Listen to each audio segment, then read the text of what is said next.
Back down in the shop, guys. We are making progress on the old first gen. You notice it's sitting a little bit more level. It's a lot cleaner too.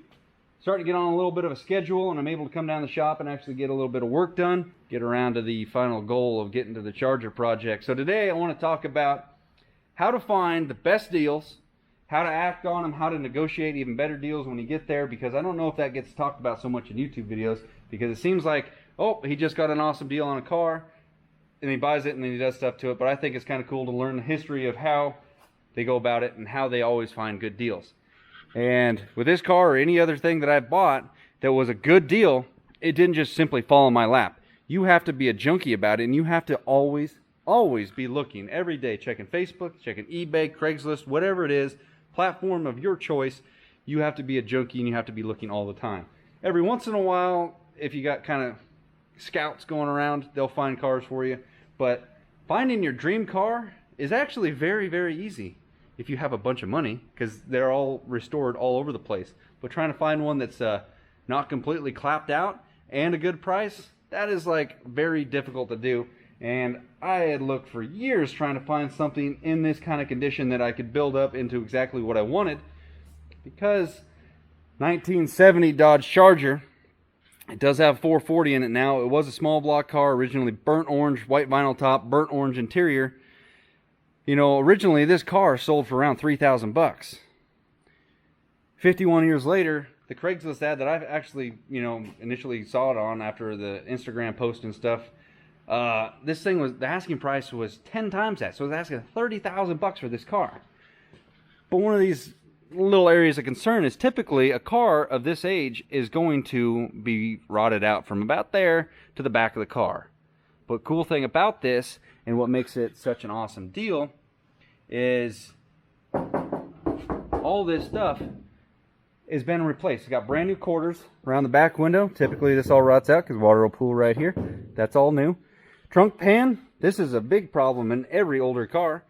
Look at this, it's got a new trunk pan. It's got spot welds peeking through. This thing is ready to go. It's in primer, it needs sanded.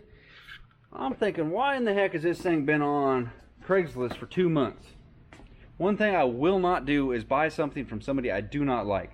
So when I call on a car, I'm not only trying to learn more about the car, but I'm feeling out the guy I'm buying it from. He's going to be shady. What's he going to be?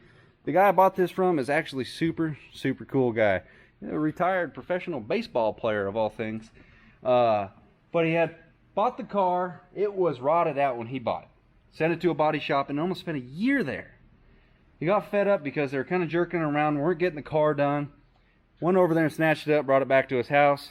Lo and behold, the body shop actually kept a lot of the parts to the car. So I would say he got a little bit frustrated. Ended up ditching this project, bought a 68 car, put the engine and trans that was going to be in this one, in that one, and he posted this one up for sale. So on the phone, he said he was motivated to sell this old girl and lowered the price about $5. And that was a number I was stoked about. I was like, man, I could finally have my Charger. Go down there on the weekend, check this thing out. The engine wasn't running at that time. Since then, we've timed it and fired her up. Sounds good. Hopefully good running, healthy 440.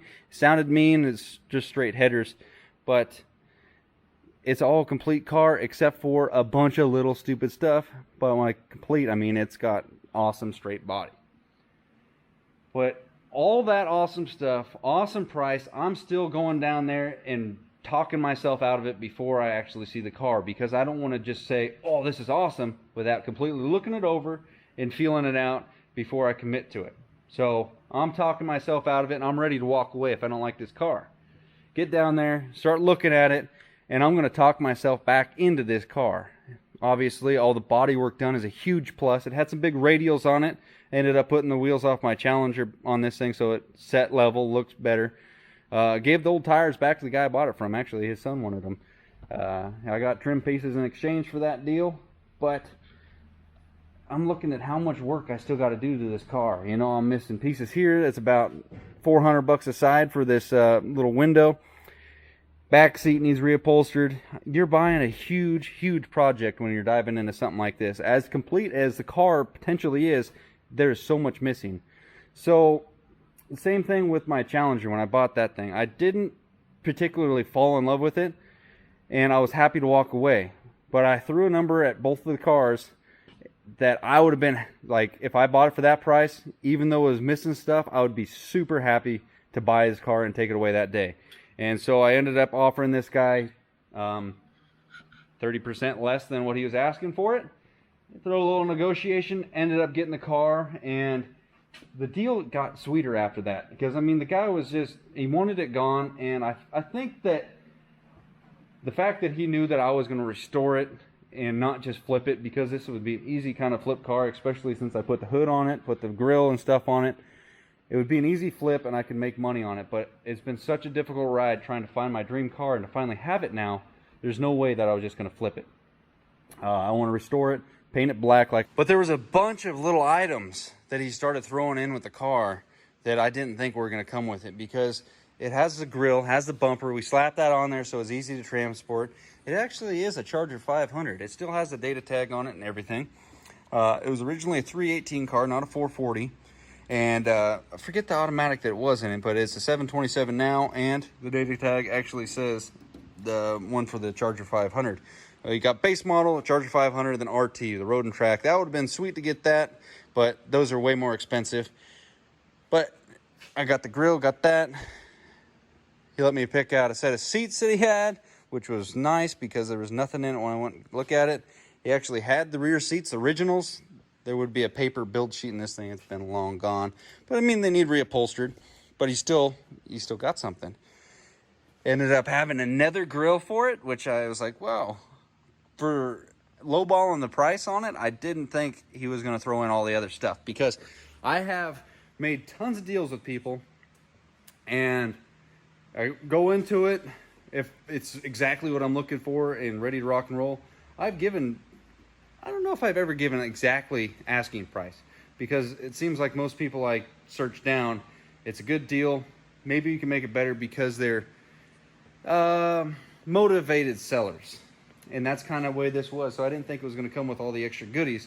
But in former cases, I've offered less and either get shut down, or they try to, minus some stuff. Like when I'm trying to sell a truck, everybody's going to post a truck for slightly, or whatever you're trying to sell, it's going to be posted for slightly more than, what they're going to be willing to let it go for.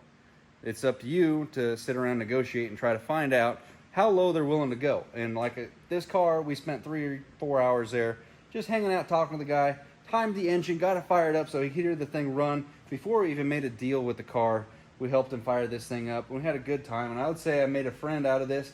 And if everything goes well, hopefully I'll be able to take my Challenger and we can meet up at the drag strip when he gets his new Charger Hemi project done. And, just dealing with money. Everybody's trying to find a better deal for themselves, for selling it or buying, And you just got the art of haggling. You throw a number out there, throw a number that's less than what you're expecting they'll go for, so you guys can bounce back and forth in the middle. But you can't be afraid to throw out an offer, because the worst they can do is say no. They could probably get really mad at you, but the worst they could do is say no. Or they're going to counter offer, then you're going to feel each other out and see where you're going to be. And that's exactly how it worked with this car, and I cannot freaking believe I finally have my dream car. For a reasonable price too, ish. But if it was a 12 valve, it would have been an awesome freaking 12 valve. But I got a Charger that doesn't run by the key. You got to hit a screwdriver underneath. I don't know if the trans works.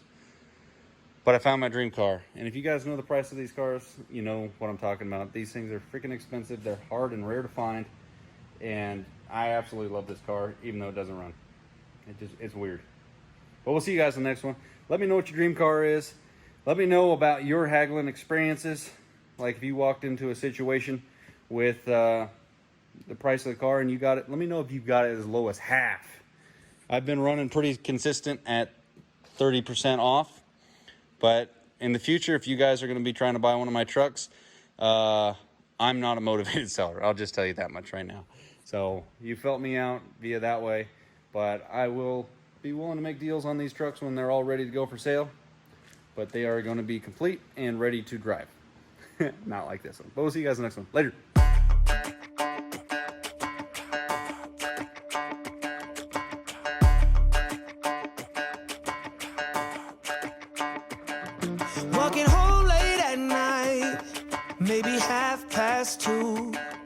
little drunk, but I'm alright, 'cause I've been hanging with... One more thing. I know everybody would love to see a Cummins in this car. And, I mean, I thought about it. I could fix that P-pump 24 valve and put in this old girl. But let me have this one with the V8, because the other day when I was at Napa with the Challenger with the big block 440, slightly bored and stroked, there's a guy with a 24 valve with probably a 5-inch straight pipe, and I'll tell you this much, you couldn't hear that Cummins anymore after I fired up that big block, okay? It's a lot more fun to, and I'm a Cummins fanboy, but it's gonna have a gas V8, because I don't like good fuel mileage.